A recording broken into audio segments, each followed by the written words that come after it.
Hello everyone. Good morning, good afternoon, good evening, good night, depending on which part of the world you are. I'm here in Sydney, Australia, and welcome to the channel. I hope you guys are doing great. And today we'll be talking about one of the most pressing issues of our time, which is apparently the war between Israel and the terrorist organization called Hamas.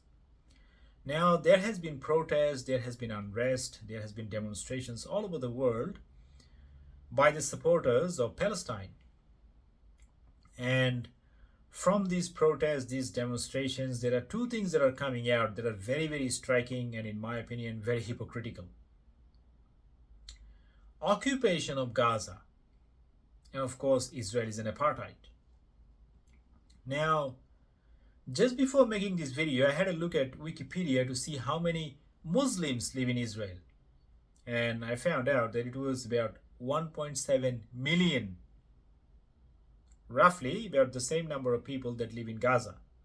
A tiny piece of land, but one of the most densely populated country, where roughly about 2 million people live. So the question is, if Israel is an apartheid, having 1.7 million Muslims, how many Jewish people live in Gaza? Zero. Not just in Gaza, how about the surrounding countries? Egypt, Jordan, Syria, Lebanon. Again, virtually non-existent.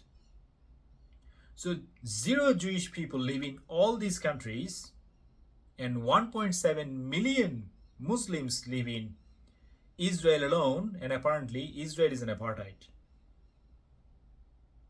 These are the countries that are saying that Israel is an apartheid. They are the ones who are supporting the Palestinian cause. Not just them, like 52 countries, 57 Muslim countries who support the Palestinian cause. None of them are apartheid. None of them are being told that they are apartheid. Whereas 1.7 million people live in a tiny piece of land. The only democracy in Middle East, the tiny piece of land, 1.7 million Muslims living in there, and they are the one who is being told by all these 57 countries that this is the country which is an apartheid. Well, in my opinion, this is very, very hypocritical to say the least. The other one is occupation of Gaza. Who is occupying Gaza? Israeli troops withdrew back in 2004. They withdrew, as far as I am concerned, back in 2004. There is no Israeli troops or any other presence for that matter. Now we are told that Gaza is an open prison. So if Gaza is an open prison, why the people of Israel have to live in a bomb shelter?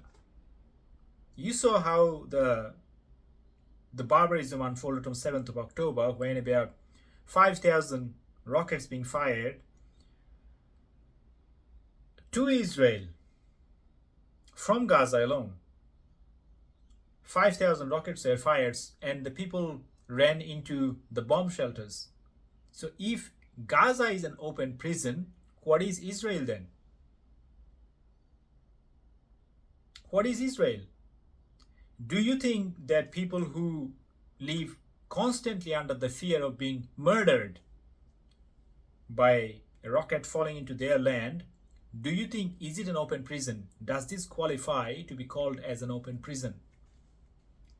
There is, as far as I am concerned, before the barbarism unfolded on 7th of October, the Black Saturday, as far as I am concerned, there was no instance of rocket being fired from Israel to Gaza. As far as I am concerned, correct me if I am wrong. As far as I am concerned, there was no instance of rockets being fired for apparently no reason from Israel to Gaza. Whereas the exact opposite has taken place, and now Gaza is an open prison. But Israel is a heaven on earth. There is no concept of open prison. Like, as far as I'm concerned, correct me if I am wrong, nobody is claiming that Israel is an open prison. When it does qualify to be called in an open prison, in my opinion, in my very humble opinion, Israel qualifies to be called as an open prison in reality more than Gaza. They're under the people of Israel are under the constant fear of being murdered by a rocket flying into their land. Imagine the Iron Dome system doesn't work. What will happen? They live in a bomb shelter. Every house has a bomb shelter. And apparently, Israel, like the Gaza, is an open prison. And the other thing is, which nation provides food, water, and electricity to its sworn enemy? As far as I am concerned, the only country that does it is Israel. See, I'm not a Jew. I have no connection with the Jewish community, but looking at these things, this senseless act, first of all, the barbarism of the Black Saturday, like you can watch it on the internet. The pictures that came out of this mess, baby burned to char, unrecognizable, right? You saw the picture from the Prime Minister. And then there are testimonies. There are for half an hour, 45 minutes video, the video being taken by the terrorists themselves and live streamed. A guy was saying, calling his father with the mobile phone taken after killing that individual, the women of Jewish women, that mama, or he was telling his father, I believe, that I killed 10 Jews by my own hand. He was so proud of killing 10 Jews. There are instances of, these terrorists going into the house, gouging out the eyes of the father. They're having breakfast. The eyes of the father was gouged out. The girl, her leg was chopped off. The boy, hand was chopped off. The entire family burned alive inside their house. Women, her womb was stabbed open, ripped apart to get the baby out of that womb. A pregnant woman was stabbed. She was so brutalized so much to get the baby, the Jewish baby inside her womb, out of it. Like the cases that the people are tied to their back. The family members, like probably there was testimonials. The two spines, they found in one case, two spines. One smaller, like one of younger age, and another one of older age. Two spines tied, like they were tied to the back. They were tied to the back probably by barbed wire or something, and then they were burned alive. Imagine this is the last thing that you happen to see, that the scream of your nearest and dearest ones. Assume that it was your daughter being held hostage, 6-month-old, 4-year-old, babies held hostage in an underground tunnel in Gaza. The amount of savagery and barbarism, like, it defies anything that can potentially happen in history. Any example you pull out of the history of millions of years of history that we have, these things will stand out.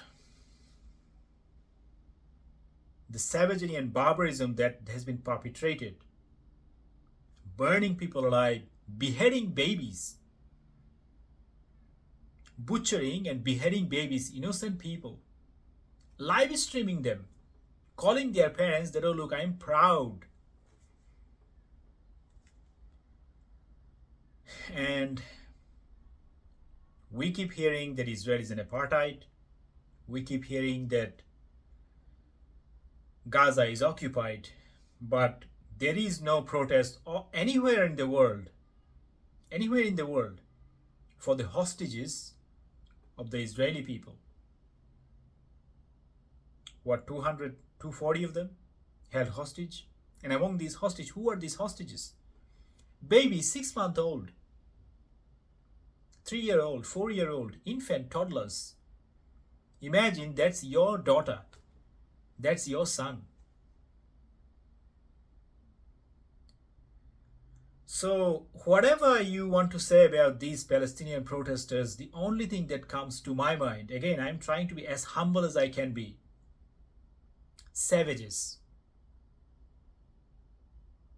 That is the only take I have, the only idea that comes to my mind. Again, I'm trying to be as honest, as non-judgmental, as non-biased as I can be.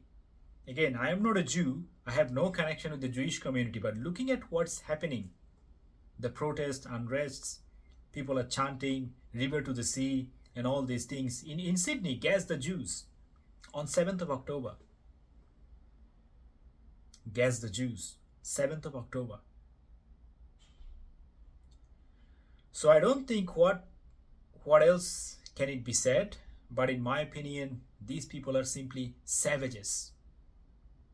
Thank you for listening, and I will catch up with you on the next one. Bye for now.